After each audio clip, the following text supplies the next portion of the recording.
Bonjour à toutes et à tous.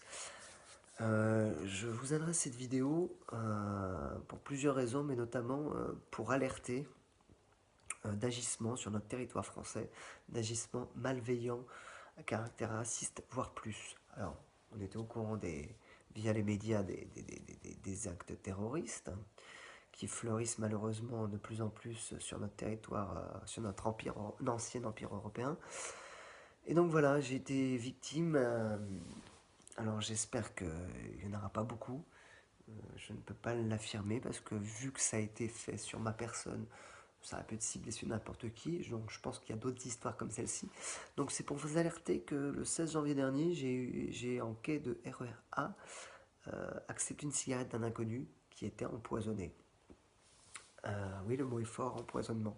Le mot est très fort. Et aujourd'hui, d'aspect, ça va. Mais ça fait plus de 3 mois et j'ai eu pléthore de symptômes et je peux vous affirmer que ça ne va pas. J'en reviendrai après. Je vais essayer de structurer cette vidéo le mieux possible. Tout d'abord, je vais parler du contexte de cette histoire, comment ça s'est passé. Deuxièmement, je vais revenir sur ma vie, où j'en suis dans mon cheminement. Je vais avoir 38 ans bientôt, où j'en suis.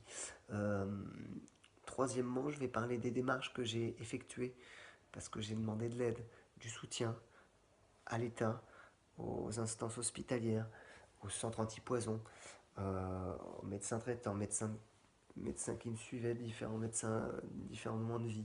J'en reviendrai, mais dont le médecin de Kerpap. Enfin, la famille, les amis, j'ai demandé de l'aide. Bref, j'ai été empoisonné, puis depuis, pléthore de symptômes. Pléthore de symptômes, ça a été évolutif. Et aujourd'hui, si je vous adresse cette vidéo, c'est que je me sens, mon corps, je parle au nom de mon corps, permettez-moi de le dire, je me sens en danger réellement. Euh, Si je peux revenir vite fait sur ces 3 mois, ça va bientôt faire 3 mois, j'ai cru mourir plusieurs fois hein, et je ne suis pas du genre hypochondriaque ou délirant ou autre. Donc, je vais revenir sur 2 points essentiels. Si j'avais été ne serait-ce qu'un minimum dans le doute de 0,0001% de chance de doute que ce que j'affirme, ce que je vais vous dire, divulguer dans le détail,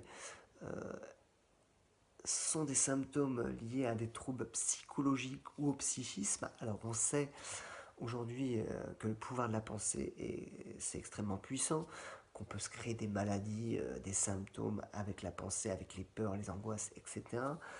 Donc si j'avais un minimum un doute, vous pouvez être sûr à 100% que j'aurais été dans mon coin me soigner tranquillement sans embêter personne. Ça, c'est une certitude.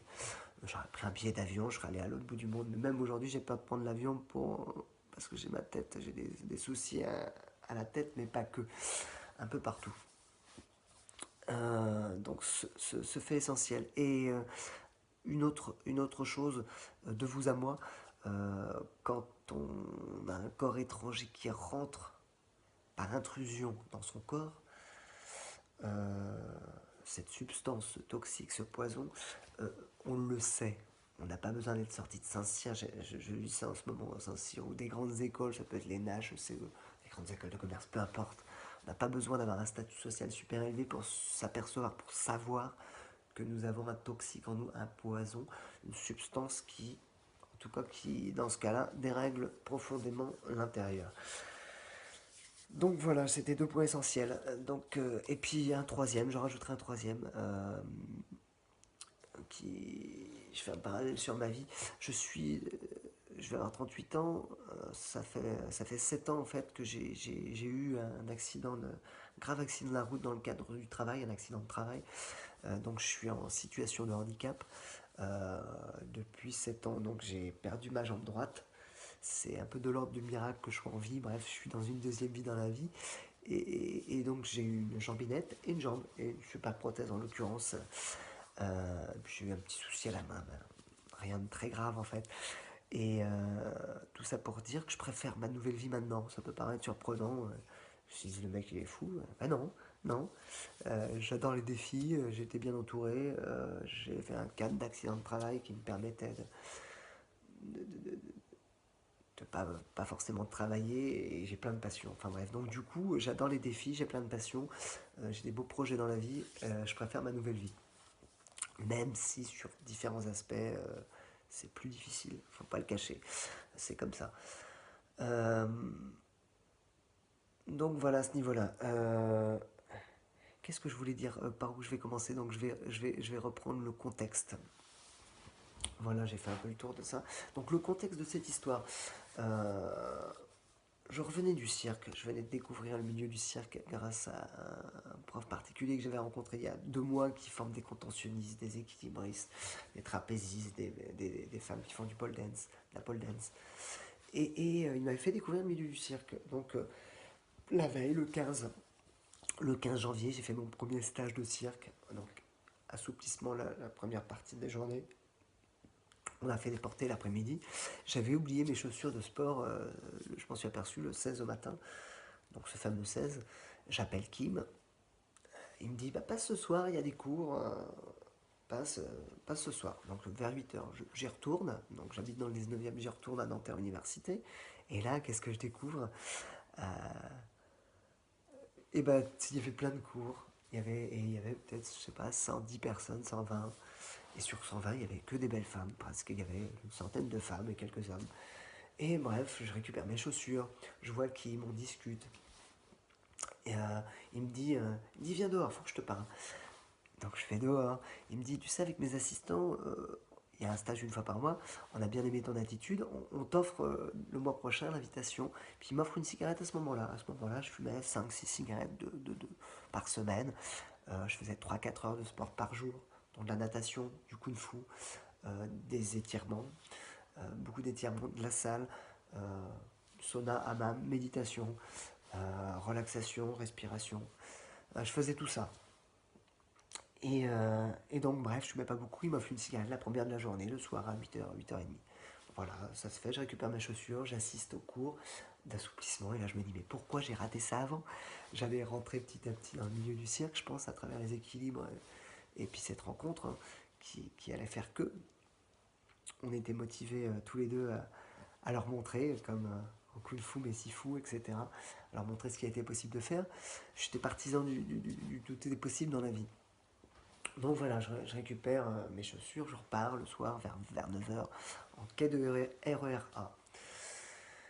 Je commençais à rayonner dans ma vie, c'est comme ça. J'avais eu quelques moments difficiles dans ma vie, j'ai été passé par là. J'ai eu les meilleurs moments de vie et les plus durs après mon accident, malgré qu'avant j'avais une belle vie. Et puis ouais, ça a été difficile, sur des moments, des épreuves. J'aime bien ce dicton, pas de preuve sans épreuve. Bref, euh, tout allait mieux, je commençais à rayonner.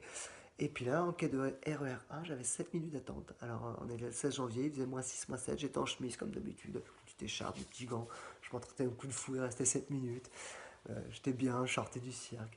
Et là, il y a un RER qui arrive dans le sens opposé. Et il y a un monsieur qui va pour prendre le RER, qui arrive à ma hauteur. Et, on était à 3 mètres de l'entrée.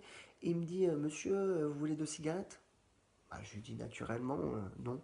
Non, je veux pas. Et puis le RER se stabilise, arrive en gare. Et puis je sais pas ce qui s'est passé dans ma tête. En 10 15 secondes, j'ai changé d'avis. Je me suis dit qu'à ce moment-là, je fumais 6 cigarettes par jour. Enfin, par semaine, pardon. Et de temps en temps, j'achetais un paquet, je fumais 2 cigarettes et je l'offrais à un fumeur, comme ça. Et puis je venais de fumer une clope 1 heure avant, la première de la journée, une demi-heure avant. Je me dis finalement une deuxième, et puis le monsieur veut peut-être arrêter de fumer comme moi, donc je me retourne vers lui. Je lui dis en fait je vais le prendre, finalement je le veux bien. Il me le donne, il me dit ok d'accord. Puis le RER ferme, il se barre. Situation déjà plus que louche. Mais j'étais ailleurs, j'étais pas présent, j'ai manqué de vigilance. J'ai regardé le paquet, blanc et bleu, écriture arabe. Je me suis dit pas possible, j'y ai pensé 3 secondes. C'est pas possible, j'allume la clope, je sens un truc. Je fume 3 lattes comme un con, et là, bam, ça rentrait, ça m'a picoté, ça m'a. Thorax dur, hyper dur, voile dans la voix. Euh, j'ai jeté la clope et l'autre paquet sur la rame, je dis c'est quoi cette merde, mon erreur arrivait. Et puis je suis rentré dans le RER, Et là, avec l'angoisse, parce que tu sens que je vous l'ai dit tout à l'heure, on le sait, tous les gens que je connais, une sensibilité plus ou moins normale, euh, une vie plus ou moins normale. Mais non, on le sait, voilà. Après, j'ai cru mourir les 5 minutes qu'on suivit. Là, lié à l'angoisse aussi, au stress de se faire empoisonner. Et puis ce lieu, c'est un lieu anxiogène quand même, où il y a le cœur qui est présent. La respiration, c'est un lieu essentiel qui rediffuse après dans toutes les parties du corps. Enfin, c'est essentiel, la respiration, c'est ce lieu-là. Bref, je suis sorti à la station d'après, Nanterre-Ville, je crois. Et puis j'ai appelé les pompiers, un médecin, j'ai eu un médecin d'urgence, donc je lui ai expliqué, j'ai été maladroit déjà d'avoir accepté cette cigarette, il y en a plein qui ne seraient pas tombés dans le panneau, moi je suis tombé dans le panneau.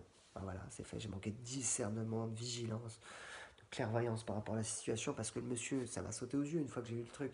Je dis, mais putain, mais merde, la situation, le mec, en fait c'est un arabe, mais il est tout gris, il est malveillant en fait.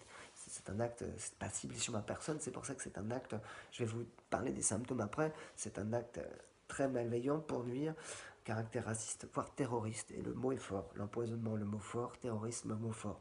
Mais il faut se rappeler qu'on ne vit pas dans un monde de bisounours, et puis nous, les gentils français, européens, allons délivrer les populations locales dans plusieurs pays dans le monde, justement pour leur bienveillance, paraîtrait-il. Donc bref, le terrorisme fleurit, toutes les actions de ce genre. Je pense qu'il y a des écoles, des apprentis terroristes un peu partout maintenant, et peu importe les méthodes d'apprentissage, soit ils regardent sur les réseaux internet, soit ils sont en école, je sais pas où, formation. Bref, bref, donc oui,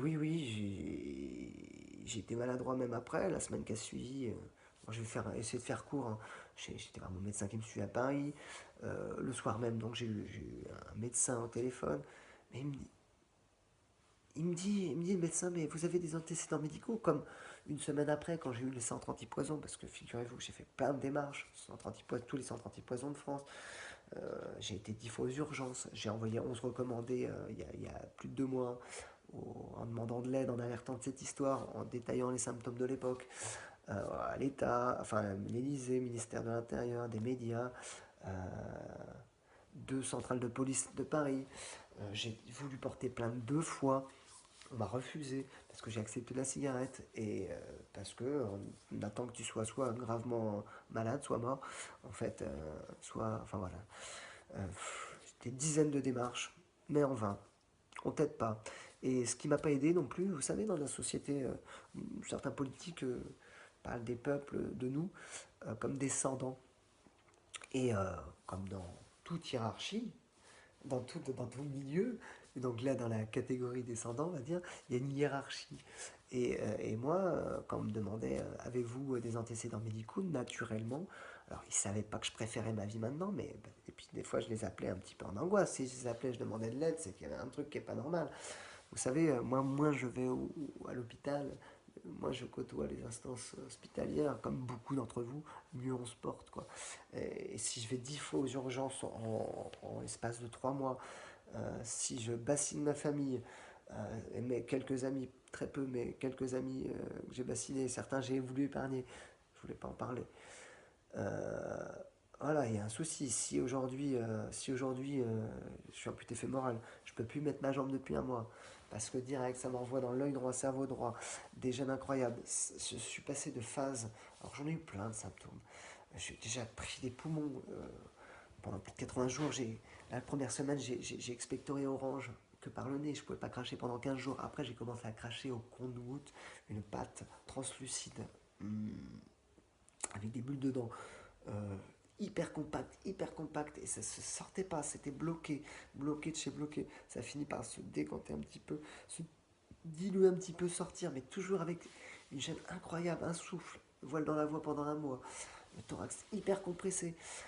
J'ai pas d'odorat, j'ai eu un semblant d'odorat là il y a une semaine et demie après un soin. Pendant 2 jours après, je suis retombé malade des poumons. J'ai eu une surinfection. J'ai fini par, à force au bout de 10 fois d'urgence, à avoir le droit de faire un scanner pulmonaire que je demande des examens approfondis depuis le début pour essayer de trouver ce qu'il y avait. Enfin, depuis le début. Au bout de.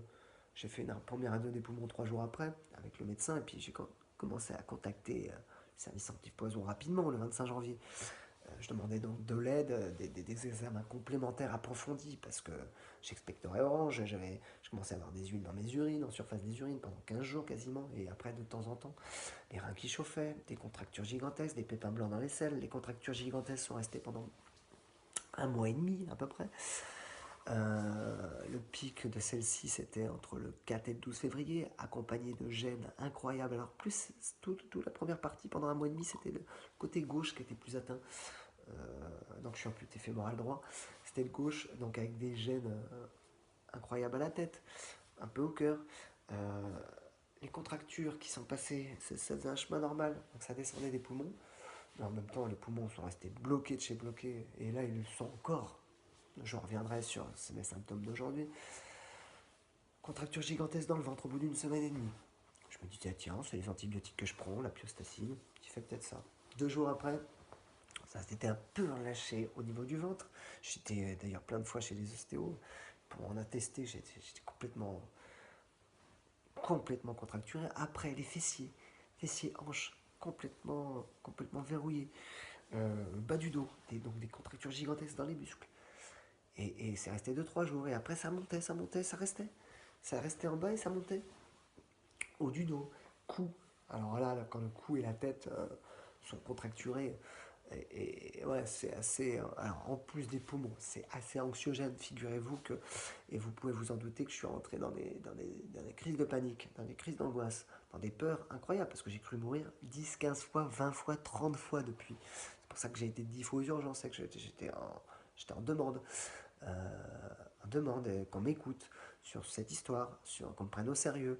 Et oui, dans la hiérarchie descendant, je suis en bas. Vous savez, les handicapés sont en bas. C'est une catégorie de personnes qui n'intéresse pas beaucoup la masse. On le voit bien à tous les niveaux, en fait.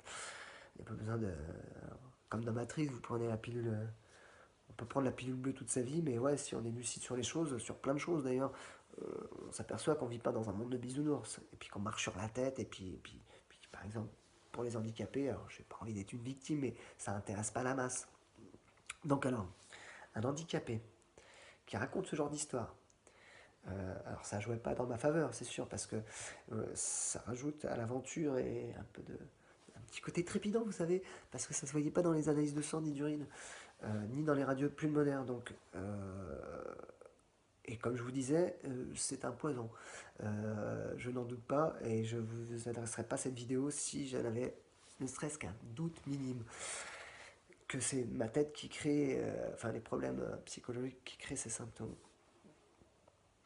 Donc, ouais, ces contractures gigantesques, etc.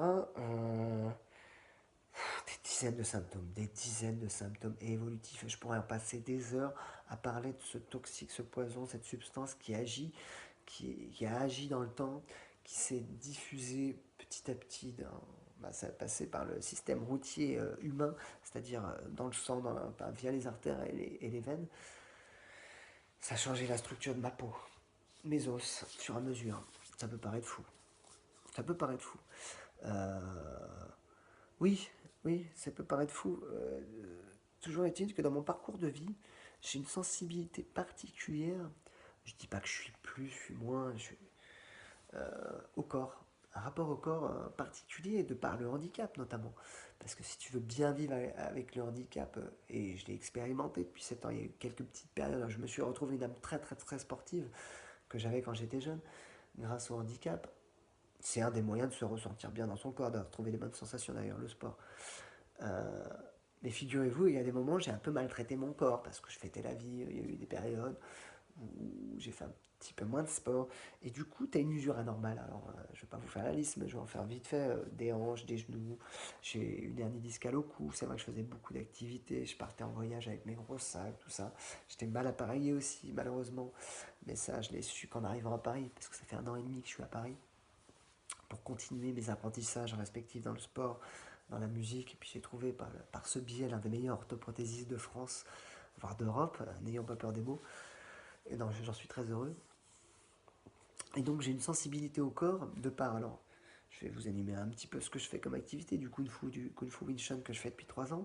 J'avais passé le plus dur, des mauvais appareillages, de mon stress, de vie que j'ai eu à des moments. C'était il y a 3 4 ans, là je me séparais de la maman de ma fille, donc c'est vrai que j'ai eu 3 4 ans difficiles de me reconstruire.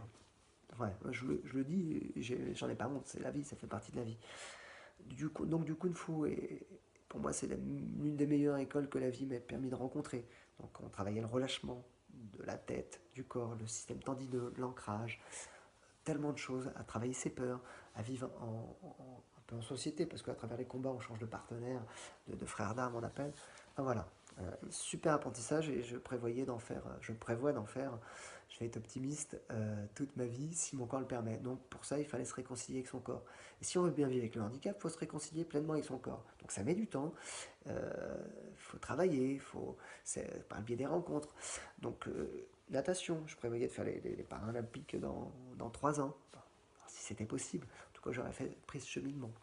Et je nageais quasiment 1 heure par jour. Et ce toxique m'a empêché toute reprise de ces activités, pour l'instant, à travers les poumons, à travers tout le corps. Je vais continuer un petit peu après. Euh, la musique, je suis musicien depuis 18 ans, guitariste. Et depuis 7 ans, depuis mon accident, j'essaye de trouver ma voix. Euh, J'étais à Paris aussi pour ça, pour une école de musique. J'ai découvert Kim Langlet et on travaillait les assouplissements, donc ça me servait pour toutes les autres activités. Grâce à ces exercices d'assouplissement que j'avais jamais découvert ailleurs qu'avec lui, je libérais le cou, les épaules, les omoplates, le bas du dos, les hanches, parce que figurez-vous que j'avais un peu les hanches vrillées. Euh, voilà. Et donc ça me servait pour toutes mes activités. J'ai appris aussi depuis mon accident, alors j'ai une attirance pour les massages depuis tout petit. Merci mamie. Et du coup j'ai reçu des centaines de massages, j'ai eu la chance de voyager pas mal dans ma vie, des centaines de massages. Et j'ai fini ces dernières années par aller à la qualité et à m'apercevoir euh, les gens qui massaient bien dans tous les domaines, enfin dans tous les, les grands massages qui m'intéressent, c'est-à-dire l'Ayurveda, Shiatsu, Twina, massage Thai. Donc j'ai été plusieurs fois en Thaïlande du Nord, à Chiang Mai, une ville que j'adore, notamment pour y apprendre en formation à l'école Sunshine les massages Thai. Donc tout ça plus Monsieur Kim Langlet m'avait rappelé à réaspirer par le haut. Donc je travaillais mes postures au quotidien, de marche, assise, euh, des étirements que je faisais au moins 1 heure et demie par jour avec de la petite musique, des bonnes respirations, 3 4 méditations par semaine aussi en plus que je fais depuis 3 ans, où de temps en temps je suis rentré dans des états vibratoires mais hallucinantes, c'est-à-dire tous les avant-bras vibrants pendant 3 quarts d'heure, 1 heure après, les centres de force qu'on appelle aussi chakras, vibraient d'une manière incroyable. Je m'étais réconcilié avec mon corps, je me sentais plus handicapé. Et puis toutes mes rencontres, tout mon cheminement laissait entrevoir. J'appelle ça une dream team. Je m'entourais d'une dream team sur Paris, vraiment à tous les niveaux. Et donc ça commençait à prendre forme vraiment. Et là, comme un con, je venais d'avoir un super appart logement social, j'ai d'ailleurs depuis le 29 décembre, vu sur le Sacré-Cœur à la Tour Eiffel. Voilà. Et ouais, je commençais à être vraiment bien dans mon corps, et comme j'avais jamais été d'ailleurs. Et puis avec des beaux projets, parce que je comptais faire des prouesses dans tous ces domaines, faire une petite vidéo dans 2 ans, et pourquoi pas me faire endorser, sponsoriser une jambe. Bon voilà, je vais arrêter de parler de ça, mais j'étais dans cette démarche-là. Et puis mon but, mon travail, parce que quel était ton métier, si vous me posez la question, je prévois d'être intervenant dans les lycées, dans les collèges, dans les centres de rééducation, pour partager mon expérience de vie, sensibiliser sur le handicap, sur peut-être la sécurité routière, peut-être éveiller au monde spirituel, des pôles sur la respiration. Enfin, j'avais déjà pensé à tout ça, un petit peu, mais je prévoyais de faire ça dans 3 4 ans. Et là, toute cette saga, en fait, s'est arrêtée depuis le 16, parce que je suis privé de mon corps aujourd'hui. Je peux plus marcher depuis plus d'un mois, je peux plus mettre ma prothèse, figurez-vous. Figurez-vous, enfin, quand je dis à mon entourage, attendez, aujourd'hui, j'ai des problèmes d'assimilation d'aliments. C'est-à-dire que si je mange telle ou telle chose, ma tête peut gonfler, et plus le côté droit. Oui, parce que alors, le premier mois et demi, c'était plus logé côté gauche. Et puis là, alors, est-ce que c'est l'explication? Parce que je suis amputé fémoral droit. Quand j'ai eu les contractures, quand elles disparaissaient petit à petit, enfin, ça me nuisait, elles ne sont pas disparues, elles sont transformées, sont transformées en autre chose, d'autres symptômes, ça rentrait en fait dans les veines, dans les veines et dans le sang. Même ça attaquait les os un peu. N'ayant pas peur des mots, j'ai pas peur des mots. Même si ça peut paraître fou et aberrant, ce poison est puissamment et agit puissamment sur le corps. Ça, c'est une certitude. Et sur tous les niveaux, quasiment. Euh, donc oui, aujourd'hui je peux plus marcher, je peux plus mettre ma jambe. Donc l'assimilation, si je mange des huîtres, j'ai remarqué, parce que j'ai fait des tests, et livre à toi-même, j'ai fait des tests avec des compléments alimentaires, telle ou telle chose, des fois un petit peu, avec de l'argile aussi.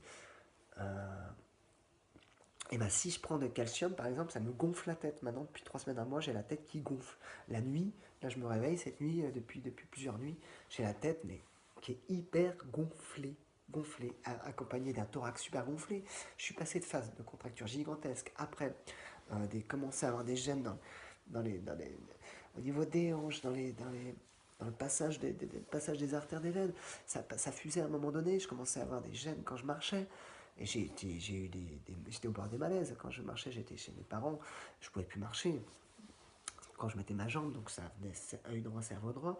Et après, ça me faisait passer dans les phases de ramollissement, de carence, ou je sais pas quoi. Je pouvais plus lever les poumons, plus lever le ventre. Euh, les muscles qui s'affaissaient pendant presque un mois, ça. Avec ce truc-là, ça a été par phase. Tous les jours, il y a un changement en fait. Il y a un changement. Il y a des périodes où il y avait 15 changements de saison. J'aime bien prendre cet exemple par jour dans mon corps de changement de vie de ce toxique. Et des fois, c'est un peu moins par période. Donc je suis passé en gros de phase de tension extrême avec des huiles dans mes urines, des pépins blancs dans les selles, des chaleurs, ça se diffusait dans ces muscles sous forme de chaleur et de brûlure, aléatoirement. C'était des sortes de poussées. Et il y a encore aujourd'hui des choses de ce genre-là, mais différentes. Ça diffuse par forme de poussée des fois. À des phases complètement molles, où je peux plus marcher. Là maintenant, je me sens handicapé. C'est le compte de l'amputé qui peut plus marcher. Je peux plus mettre ma prothèse. Là, je faisais 5-10 km par jour. Je peux plus nager. Donc plus de kung fu. Les méditations, moi qui en faisais depuis 3 ans, direct quand j'ai eu ce truc-là, pendant plus de 2 mois et demi, je pouvais pas faire de méditation. Tout était bloqué, verrouillé, avec ces contractures gigantesques notamment. Je pouvais pas. Alors, peut-être que j'ai pas mis assez d'efforts, j'arrivais pas. Donc il y avait un truc. Euh, les poumons, aucun odorat. J'ai eu de l'odorat la semaine dernière, il y a une semaine et demie, 2 jours. Après, je suis retombé malade. Et à force de persévérance, d'aller dans les hôpitaux, j'ai fini par avoir au moins un scan pulmonaire que je demande. Je demande des examens approfondis depuis le départ. Euh, qu'on m'a toujours refusé parce qu'on m'a pas cru, tout simplement. On ne me croyait pas. Scan pulmonaire, donc j'ai pas fumé depuis 3 mois. Pas d'odorat toujours, sauf les 2-3 jours, là, il y a une semaine et demie. Après, ça, c'est. De toute façon, j'étais suraffecté. C'est pour ça que je demandais, mais même depuis le départ, il fallait qu'on trouve ce que j'ai dedans. Bref, ça s'est pas fait comme ça. Donc, suraffection, et puis la couleur bizarre. Tout ça, dès que je prenais un bain chaud, alors j'avais pas pris depuis une semaine et demie, 2 semaines, dès que je prenais un bain chaud pendant 3 semaines, un mois, tous mes muscles s'affaissaient. Ça participait à ce ramollissement, mais c'était même dans le crâne, si vous voulez, ça se ramollissait à 10 jours d'intervalle. J'ai vu un ostéopathe à ce moment-là. Il a constaté la deuxième fois, mais comment est ton crâne, quoi? Puis c'était tout mou de l'intérieur, je croyais que j'allais trépasser, parce qu'en plus, je pouvais pas lever les poumons. Donc ça me faisait déjà un cœur incroyable. Si j'ai essayé de temps en temps de mettre la prothèse, bah, j'ai arrêté là. Là, je vais refaire une tentative bientôt, mais la dernière tentative que j'ai faite, c'était il y a 2 semaines. Je me suis dit, ça allait un peu mieux. Je me suis dit, tiens, je vais faire une rééducation en douceur. Je vais aller en douceur de toute façon avec ce qui s'est passé. Donc quand t'as un poison, j'ai appris pas mal de choses. J'ai rencontré beaucoup de gens.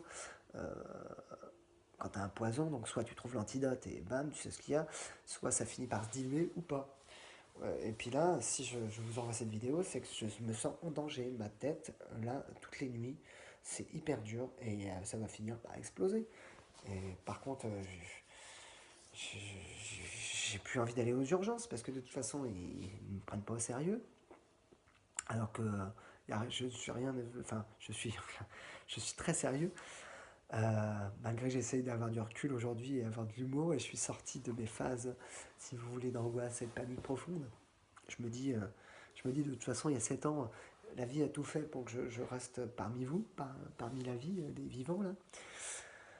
Donc je me dis que je me remets à... Alors je suis pas religieux, moi je suis plus agnostique, donc je me remets à ces forces créatrices. Je me dis, s'ils veulent m'emporter, ils m'emporteront. Mais aujourd'hui, je me sens vraiment en danger. Et tous les jours, quand j'en parle à ma famille, je leur dis encore, j'ai un rendez-vous. Alors oui, j'ai contacté les centres antipoison de France. Ça m'a amené de Strasbourg, aux urgences de Strasbourg à Vannes, tous les centres antipoison. J'ai demandé de l'aide. Et cet imminent médecin qui gère le plus grand centre antipoison de France, celui de Paris notamment, dont je dépends puisque j'habite de là-bas, et c'est à eux que j'ai demandé les premiers soutiens. Donc le 25 janvier, je les ai contactés. J'ai des dizaines de mails que j'ai envoyés. Je les ai eu plusieurs fois au téléphone. Et donc, je demandais un rendez-vous d'urgence. J'ai eu ce rendez-vous d'urgence, figurez-vous, le 4 avril. Donc, je me suis permis plusieurs fois, dans le rendez-vous et par mail, de dire, mais c'est scandaleux. Parce qu'une personne dit, se permet de dire que ce que vous dites est faux. Que c'est sa tête qui crée ça. Donc, je me permets de lui dire à ce monsieur-là, mais à ce petit bonhomme-là, qui a un orgueil surdimensionné, parce qu'il s'y connaît en intoxication, il me l'a dit en face de moi, d'une manière odieuse, odieuse et orgueilleuse et exécrable pour le fait euh, qu'il voulait pas. Alors il me croyait, mais il voulait pas rentrer dans le délire. Le délire de quoi? Je dis mais faisons les tests. Là, le bain, l'alcool, je vous ai pas parlé de l'alcool, je prends quelques fois, j'ai essayé de l'alcool, ça m'envoie direct, ça me faisait pendant 3 semaines, euh, ça rétrécissait un peu le côté gauche et le cerveau droit, et ça allait là les derniers temps dans les jambes, et puis tout se ramollissait. J'ai bu quelques 2-3 soirées chez mes parents là parce que j'avais besoin d'évacuer, et ouais j'étais tout mou. Ça me fait une réaction tout de suite, l'alcool. Maintenant, là j'ai pas repris depuis une semaine et demie, mais des boissons chaudes comme une tisane, je suis adepte. Je prenais une tisane, bam, je chantais direct, direct dans le bas du dos, se ramollir le dos. Donc ça, euh, si je prenais un complément alimentaire, j'avais une extra sensibilité, par exemple un petit cachet pour dormir aux plantes, je le mettais, bam, je chantais directement les choses. Ça a changé toute mon assimilation. Si je prends des huîtres, la tête gonfle, c'est vérifiable. Je lui dis, mais faisons les tests, s'il vous plaît. Aidez-moi. Quand je suis arrivé le voir le 4 avril, j'avais déjà relancé, je l'avais menacé de dire s'il se passait quoi que ce soit. De toute façon, il y a un nombre d'assistance pour personne en danger. Et oui, s'il y a quelque chose un jour, faudra faire ça. J'en parle là, je m'adresse à ma famille, mes proches, enfin, s'ils peuvent soutenir un peu, mais surtout ma famille, de ne pas lâcher le morceau parce que c'est trop grave pour. C'est-à-dire, moi, ça m'est arrivé à moi, et puis, euh, comme c'est un acte malveillant, alors le mec, est-ce qu'il était isolé? Est-ce que ils sont plusieurs à faire ce genre d'action? Et tu te retrouves seul, quoi. Tu te retrouves seul, tu n'as pas de moyen d'action, et personne ne te croit, et en plus, je vous dis, c'est trépidant parce que ça se voit pas dans le sang et les urines. Et je suis pas fou, c'est pas ma tête qui fait ça. Aujourd'hui, je suis vraiment en danger. Et donc, s'il y en a d'autres personnes dans le même cas que moi, qu'on se regroupe, donc je vous donne mon adresse mail. Si vous avez eu le, le courage de m'écouter jusque-là. Donc mon adresse mail c'est yanara, y-a-2-n-a-r-a, hotmail.fr. Et donc si on peut se regrouper, parce que bah, c'est presque une certitude qu'ils ne vont pas s'arrêter là. Je me suis fait avoir, piégé, il n'y en a pas beaucoup qui seraient tombés dans le panneau, mais bon, en l'occurrence je suis tombé dans le panneau. Et voilà, il faut qu'on se soude.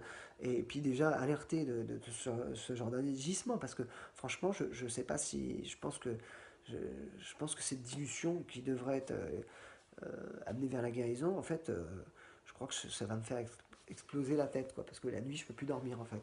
Tout se focalise, ça bouge, en fait, ce truc. Tu le sens bouger dans tes veines, il y a plusieurs passages, et là, depuis plusieurs jours, la nuit, ça se focalise sur les poumons et les thorax qui devient hyper dur, et le crâne. Plus côté droit, mais là, c'est tout le crâne qui gonfle, qui gonfle. Et je me dis, mais c'est quoi la suite? Avec tout l'optimisme, j'adore la vie, j'ai plein de beaux projets, j'ai une fille qui a 4 ans, euh, la vie m'ouvre ses bras et je la croque.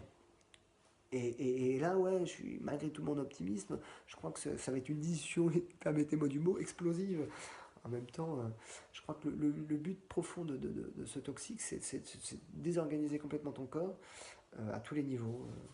Là, par exemple, ma cuisse a jamais été comme ça, les tendons et les artères, enfin bref, toute molle.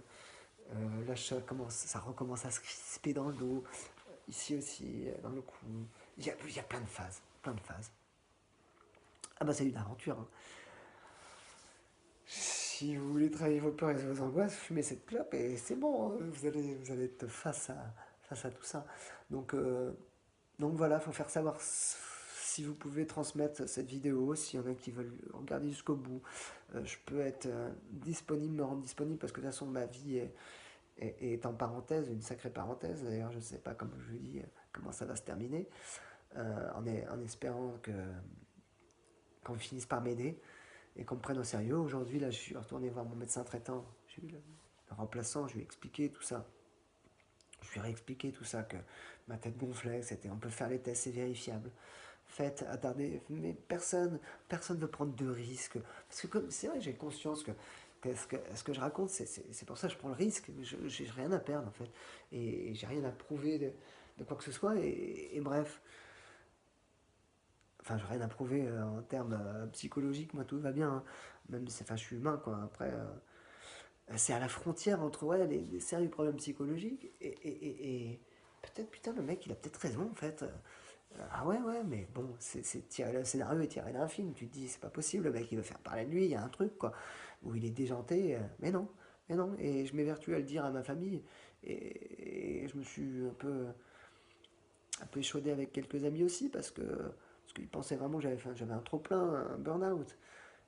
Mais non, je serais allé tranquille me guérir tout seul, je vous aurais pas fait chier avec ça, les gars. Les amis et ma famille. Enfin voilà, je vous le redis. Et puis là, j'aurais pas fait cette vidéo au risque de passer complètement pour fou. Enfin, on est fada, hein, complètement déjanté, hein. Et c'est pas le cas. Je suis un peu fou, des fois, sur certains aspects. C'est-à-dire que, ouais, j'ai un moral d'acier. D'ailleurs, on me dit, t'as le moral des fois. Je dis, non, fais moral, fais moral. Voilà, c'est une plaisanterie. Mais voilà, donc du coup, c'est une alerte. C'est une demande de rassemblement parce que si je suis pas le seul, sur Internet, il n'y a rien, on te ferme les portes à tous les niveaux. C'est pour ça que c'est mieux d'être connu ou de la haute, hein, parce que du coup, aussi bien la justice que la médecine, t'es plus écouté, plus entendu, plus soutenu. Ça, et puis c'était quoi, je voulais dire? Ah, je sais plus. Et bah, du coup, voilà, alerter, prévenir et puis demander de l'aide, voilà, si c'est voilà, c'était ça. Si ça peut aboutir sur de l'aide rapide, parce que je sais pas comment va se passer, ça va se passer à l'intérieur. Voilà, enfin, je peux rajouter, j'ai des dizaines de symptômes, comme des acouphènes, quand tout ça fait ça, des acouphènes, des troubles visuels, là devant les dents, les ongles qui poussaient anormalement vite et d'une rigidité, enfin, d'ailleurs c'est encore le cas. Enfin voilà. Donc, en espérant que ça se dilue, je vais finir sur cette note, tiens. Vous êtes dilué, mon monsieur, vous êtes dilué. Vous connaissez le sketch, alors c'est Sarah Dira, je sais plus le nom, mais de Pierre Dac et Francis Blanche, une esquisse, une esquisse. Donc j'aimerais bien être dilué, que ça se dilue, mais je doute que c'est la guérison. Après, on verra. Qui vivra verra, et si la vie veut l'emporter, ça sera comme ça. Et au moins, ça servira de témoignage. Et soyez vigilants, attentifs, parce qu'on vit pas dans un monde de bisounours. Et ouais, travaillez votre discernement et votre clairvoyance, c'est possible. On a tous des sacrés dons, après on les exploite ou pas, mais on peut se reconnecter à tout ça. Voilà. Avec toute la simplicité et que ça implique. Voilà, et puis oui, voilà, je veux rajouter quand même un truc. Bon, je dirais, si vous pouvez diffuser ces messages à ceux qui hésitent encore, qui veulent passer du côté obscur, devenir apprenti terroriste, bah, il y a sûrement, comme je disais tout à l'heure, des formations terroristes, hein, comme il y a des formations pour tout. Oui, ils chopent sur internet, sur les réseaux, le darknet ou autre, comment faire des bombes, des toxiques, des ceci, choper des poisons. Enfin bref, bah, l'homme, pas de souci à se faire là-dessus, il est fort, hein, pour nuire à l'homme. Et donc, je dirais au mec, ah ouais, bah ouais, ils peuvent te dire, ces mecs-là, ben, on me promet les 1000 vierges, les 1001 vierges. Alors moi, je leur dirais, hé gars, choisis bien ta vie, choisis bien ta voie, mais il y a une des voies où je te promets, franchement, je te promets que tu croiseras 1001 super belles femmes élégantes. Pour ça, il faudrait commencer pas trop tard, dans le milieu du cirque. Bah ouais, mais tu me diras, elles sont pas vierges, elles sont pas forcément. Mais non, elles sont pas forcément toutes vierges. Mais bon, bref, tu fais pas chier, tu vas dans le cirque ou ailleurs, mais notamment dans le cirque si tu veux avoir plein de belles femmes élégantes, elles sont peut-être pas toutes vierges. Et puis tu nous fais pas chier, t'as qu'à te mettre à faire trapéziste et t'envoyer en l'air autrement. Enfin bref, tu fais chier. Ton enfant intérieur, ah bah, ouais, on le voit, on l'aime. Allez, reviens avec nous. Reste pas comme ça à faire des conneries à nuire aux autres. Ah, c'est éclatant, c'est sûr, de faire du mal. Il ne peut en rester qu'un, on va tous les avoir. C'est super. Tu t'éclates bien dans la vie, mec. Bon, en même temps, t'étais tout gris, donc reprends un peu de couleur. Allez, viens. Allez, on t'aime, mec. Enfin voilà, 40 minutes.